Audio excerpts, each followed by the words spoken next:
Hey everyone, welcome to this explainer. I'm super excited you're here today because we are going to demystify one of the most complex, high-stakes, and honestly fascinating environments in the modern digital world. We're stepping right inside the cybersecurity nerve center, the Security Operations Center, or as it's universally known, the SOC. If you ever wondered how major organizations keep the digital lights on while literally being under constant siege, well, you're in the exact right place. Really think about it. When a massive cyber attack strikes at 2 a.m. on a Sunday, who actually answers the call? It isn't just a server automatically rebooting in a dark room. It's the SOC. The SOC is the absolute vital nerve center for modern business survival. Without it, organizations are just flying blind. And what's totally crucial to understand right from the start is that a successful SOC isn't just a fancy room full of glowing screens. It's actually built on three highly interconnected pillars: people, process, and technology. Okay, let's dive straight into this and clear up some of that cybersecurity jargon. Here's our mental map for today's explainer. 1. The human defenders. 2. Workflows and battle plans. 3. The defensive arsenal. And finally, 4. The zero-trust future. Starting right off with our first pillar, Section 1, the human defenders, the people behind the screens. Look, you can buy all the advanced multi-million-dollar defensive technology in the world, but it is completely useless without human experts there to interpret it, tune it, and actually act on it. To manage this, a SOC is built on a really strict hierarchy. We've got our L1, L2, and L3 analysts. L1s are the crucial front line. They triage the massive flood of incoming alerts and figure out what actually needs escalation. Then, your L2 analysts take those escalated alerts, investigate them deeply, and work to contain the threat. Finally, we have the L3 analysts. They handle the absolute most complex issues, proactively hunting for hidden threats and doing deep-dive digital forensics. This structured tiering is honestly brilliant. Why? Because it prevents alert fatigue at the top. It ensures your most experienced folks aren't bogged down by basic password resets, while your L1s get to learn the ropes on the front lines. But it's not just analysts. Surrounding them are highly specialized roles that keep the whole operation humming. The SOC manager is essentially the general. They own the team's performance, the metrics, and they bridge the gap between highly technical operations and executive risk reporting. Then you've got the threat intelligence analyst. Their entire job is to track adversary behaviors, the specific tactics, techniques, and procedures, or TTPs, and feed that vital intel straight back to the defense team. And when things go genuinely wrong, that's when the incident responder steps in to lead the hands-on containment and recovery during major breaches. All of this beautifully illustrates the adversarial mindset you need in a modern SOC. On one side, you have the red team. These are the ethical hackers, actively simulating attackers to find gaps. On the other side, the blue team is defending the environment. But you know what's truly a game changer right now? It's this concept called purple teaming. This is where the red team attacks and the blue team detects in real time, completely together.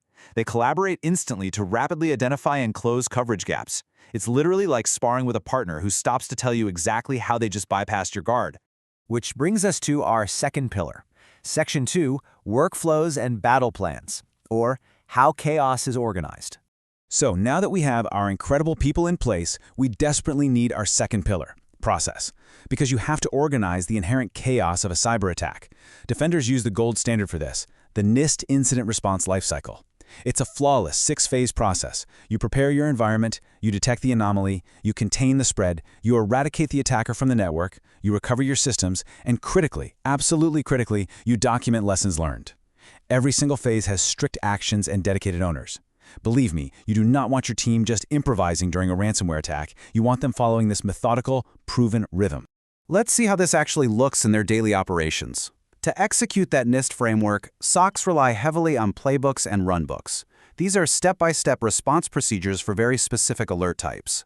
Say a phishing email gets reported. The analyst doesn't guess what to do. They don't wing it. They open the phishing playbook. This dramatically reduces response times, ensures strict consistency across the whole team, and is especially vital for supporting those junior L1 analysts we talked about earlier. It gives them a crystal clear path to follow.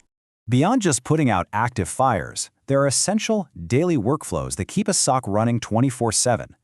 They constantly map their defenses against the MITRE ATTM framework to see exactly where they might be blind. They meticulously triage alerts based on how critical the affected asset is. They proactively hunt for threats that somehow evaded the alarms. They conduct blameless post-incident reviews so they can fix root causes without pointing fingers. And crucially, because a SOC literally never sleeps, they execute highly structured shift handovers. That way, the incoming team loses absolutely zero situational awareness. Now, what's really interesting here is that all of those complex workflows ultimately boil down to just two numbers: MTTD, or mean time to detect, and MTTR, mean time to respond. These are the primary key performance indicators. They are the lifeblood metrics for any SOC. How fast did we realize we were compromised, and how fast did we stop it? As a SOC's people and processes mature, both of these metrics should continuously and reliably trend downward. All right, let's pick up the pace and transition to the final pillar of our triad. Section 3, the defensive arsenal, the heavy machinery. Now it's time to unpack the alphabet soup of modern digital defense, the technology. At the absolute core of this tech stack is the SIM, Security Information and Event Management. Think of the SIM as the ultimate radar system for the entire organization. Every single time someone logs in, a file gets downloaded, or a firewall blocks a weird connection, a log is generated. The SIM ingests all of those millions of logs, normalizes them into one common language, and uses specific detection rules to correlate them into a single, actionable alert for our analysts to review. Sitting right next to the SIEM, we have SOAR, Security Orchestration, Automation, and Response. This is where things get really cool, because this tech ties our entire triad together. Remember those playbooks we discussed back in the process section? SOAR actually takes those playbooks and automates them. If an alert pops up about a malicious IP address, the SOAR platform can automatically check threat intelligence, block the IP on the firewall, and alert the team, all in literal milliseconds. It automates the process to free up our people, especially those busy L1 analysts, so they can focus on more complex, human-level analytical work. Feeding into that SIEM radar are the detection monitors. Let's do a rapid-fire breakdown. You've got EDR, endpoint detection and response. These are agents sitting right on laptops and servers doing deep forensics on file writes and processes. Then you have NDR, network detection and response. That analyzes the actual traffic flowing across the network to catch lateral movement. And finally, XDR, extended detection and response. XDR is specifically designed to unify the whole story across the endpoint, the network, the email, and the cloud. Why does this matter? Because it drastically reduces analyst context switching. It lets them see the entire attack campaign in one unified place.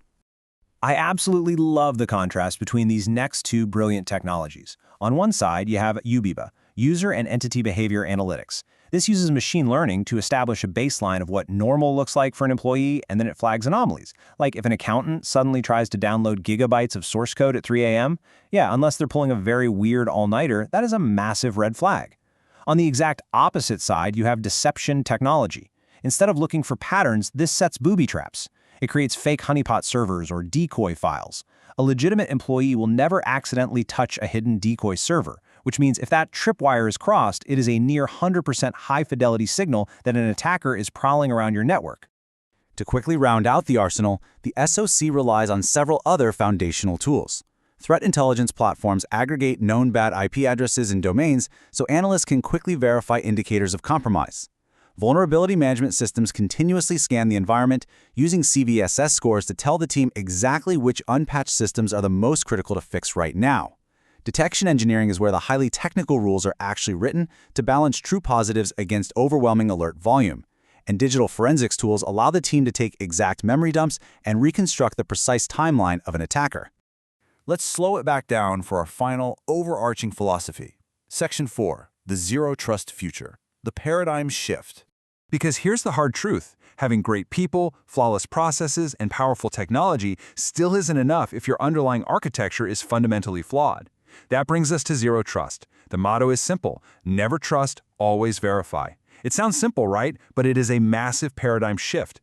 Historically, networks were built like castles, hard and crunchy on the outside, but once you got past the moat, you were trusted and could go pretty much anywhere. Zero Trust assumes the moat has already been breached. It relies on microsegmentation, putting internal walls everywhere. It relies on least privilege access, ensuring users only have exactly the access they need for their specific job and nothing more. And it relies on continuous authentication, constantly re-verifying that you are exactly who you say you are every single step of the way. Which brings us to the ultimate point of everything we've uncovered today. I really want to leave you with this provocative question to think about. If a compromise happened today, how large is your organization's blast radius? Think about it. If an attacker steals just one set of credentials, do they get access to a single, tiny segmented database, or do they get the keys to the entire kingdom? The ultimate goal of the modern SOC, combining those brilliant people, methodical processes, powerful technology, and the overarching philosophy of zero trust, is to shrink that blast radius as much as humanly and technologically possible. Thank you so much for joining me to explore the anatomy of the SOC. Keep asking questions, keep verifying, and I'll see you in the next explainer.